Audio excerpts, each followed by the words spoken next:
এক সময় ছোট বড় সবকিছু আল্লাহর কাছে চাইতাম। মসজিদে গেলে মনে হতো আল্লাহর কাছে অনেক কিছু বলার আছে, চাইবার আছে। পরীক্ষার আগে যেন প্রশ্ন কমন পড়ে, পরীক্ষায় যেন ভালো রেজাল্ট করতে পারি, এজন্য কত কাকুতি মিনতি করে আল্লাহর কাছে চেয়েছি। হয়তো খুব সিলি মনে হবে, কিন্তু সেই সময় আমাদের ছোট্ট হৃদয়গুলো জানতো এমন একজন আছেন যার কাছে সবকিছু চাওয়া যায়, যিনি সবকিছু দিতে পারেন। ওনার কাছে অসম্ভব বলে কিছু নেই। এখন আমরা শিখছি ইউ ক্যান ডু ইট। স্বপ্ন যেন তোমাকে ঘুমোতে না দেয়।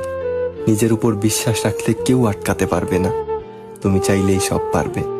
এরকম নানান আমিময় মোটিভেশন। এই দুনিয়ার মোটিভেশন রবের সাথে সেই নিষ্পাপ সম্পর্কটা নষ্ট করে দিয়েছে।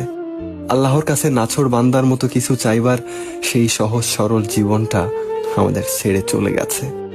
অতি সাধারণ কিছু চাইতে গেলেও যে চোখে পানি চলে আসতো, সারাদিন আল্লাহর নাফরমানিতে কাটিয়ে সেই চোখ আজ মরুভূমিতে পরিণত হয়েছে। কাঁদলেও চোখে পানি আসে না। কি এক জিল্লতির জীবন! যে মোটিভেশনাল স্পিচ মহান রবের সাথে সম্পর্ক ছিন্ন করে, আমিময় জীবনের দিকে ধাবিত করে, সেটা আসলে সফলতার মোটিভেশনাল স্পিচ নয়, সেটা ধ্বংসের।